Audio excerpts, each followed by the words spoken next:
Hello students, welcome back to MTG Online Study, an e-learning platform.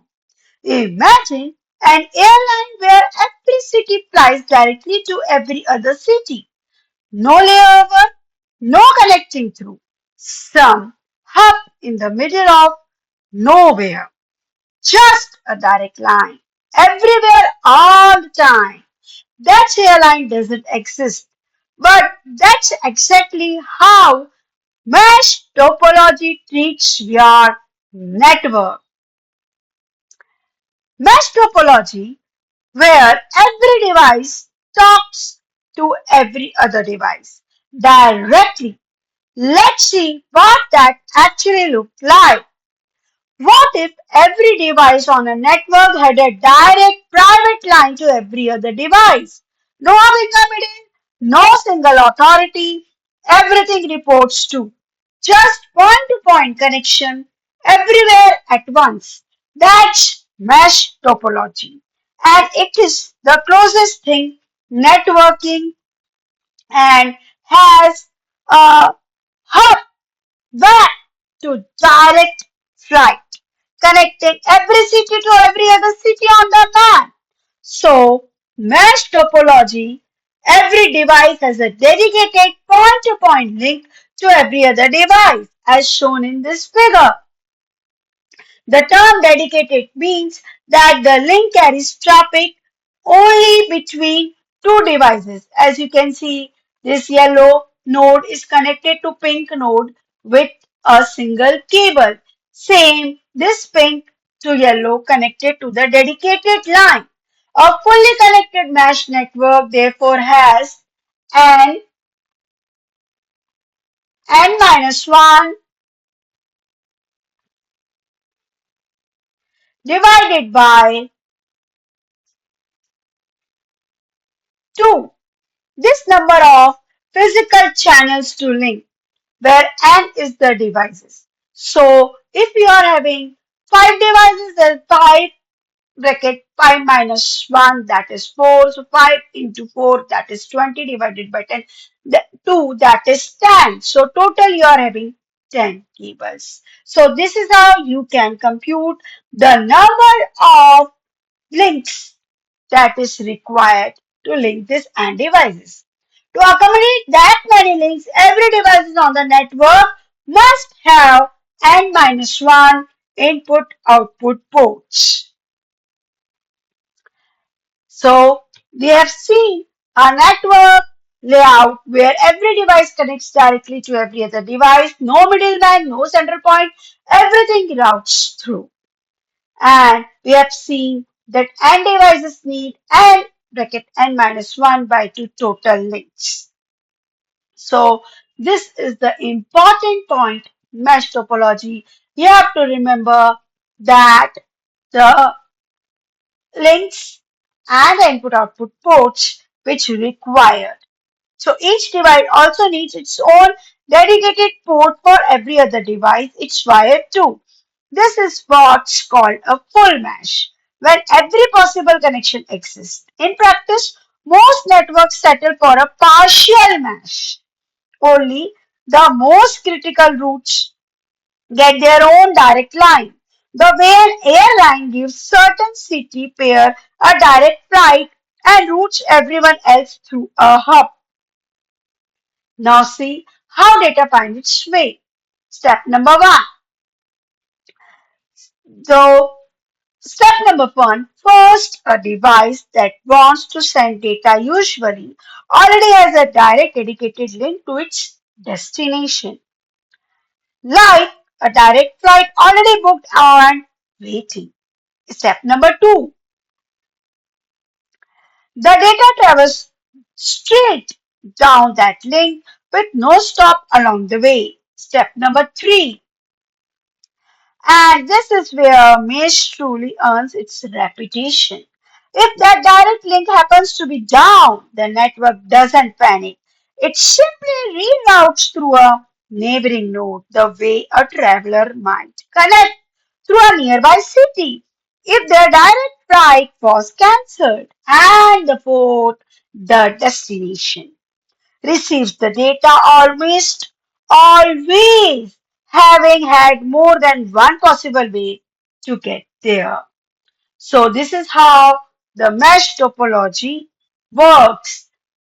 The receiver receives the data in one of the possible routes. Characteristics of mesh network. Every link is a point-to-point dedicated private connection between exactly two nodes. Link count grows quadratically. 5 devices, 10 links, 10 devices, 45 links, and so on. No single node or hub that the whole network depends on. Multiple redundant paths exist between any two devices at all times. Wireless mesh networks can self-configure and self-heal with a node drops. Rarely fully meshed in practice. Partial mesh in the realistic default. So, dear students, do remember a fully meshed network is rare. Most real world design favor a partial mesh, reserving those precious direct connections for where they matter the most. Every device in the mesh carries more responsibility than it would elsewhere. It routes and relays traffic, often behaving like a small router in its own right, passing data along towards its final destination when no direct line exists. It provides redundancy. Even every additional connection is quietly a backup plan. It performs dynamic path selection, constantly weighing which route is fastest or most reliable. In this exact moment, and in wireless mesh especially, itself is detecting a drop neighbor and rerouting around it.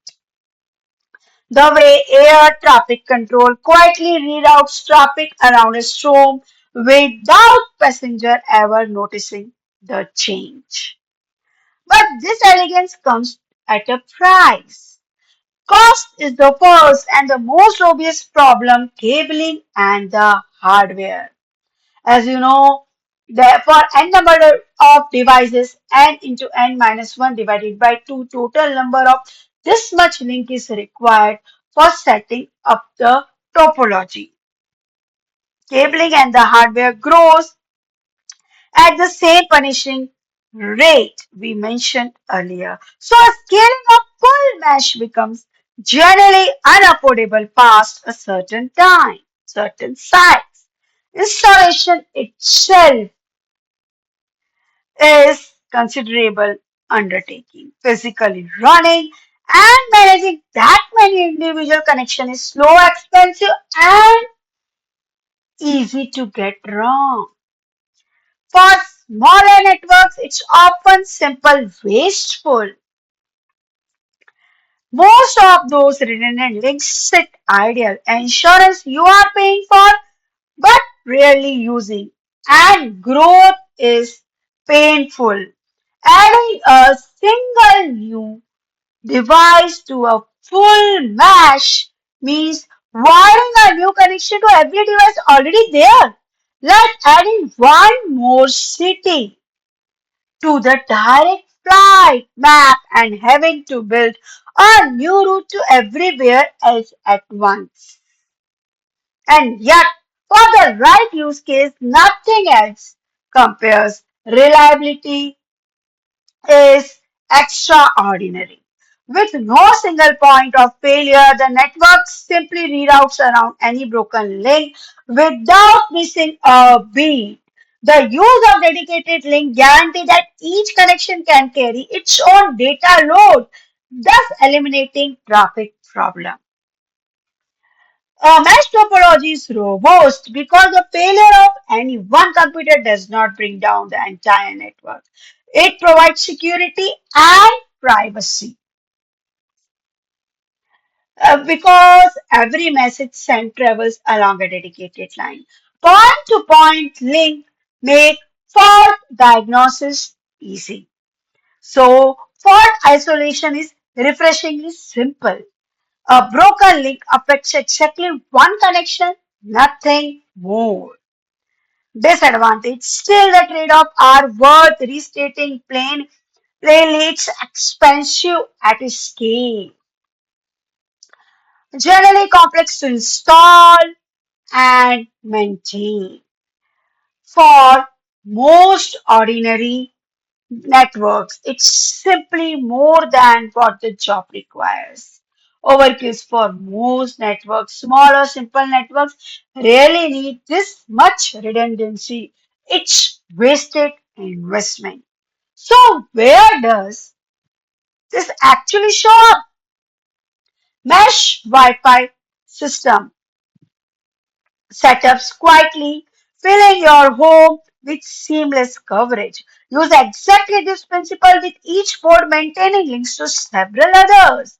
The internet backbone relies on partial mesh between core routers, giving it to the redundancy to stay standing even when individual connections fail. And military and mission critical nets networks lean on mesh precisely because no single point of failure can be allowed to exist. Full mesh may be rare, but partial mesh quietly and almost invisibly keeps a great deal of the modern world connected.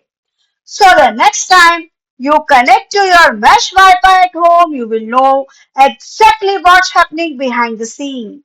A quiet web of direct connection, each one of a small insurance policy against failure. If this helps things click, understanding, subscribing, we are working through every major network topology one at a time, and there is more still to come. So dear students, if you like this video, enjoy this video, give the thumbs up. Press the thumbs up button, share this video with your friends and hit the bell icon. Subscribe the channel. If you subscribe, it means a lot to me. Thanks for watching this video. Keep learning, keep growing with MKG Online Study. See you in the next video. Thanks for watching.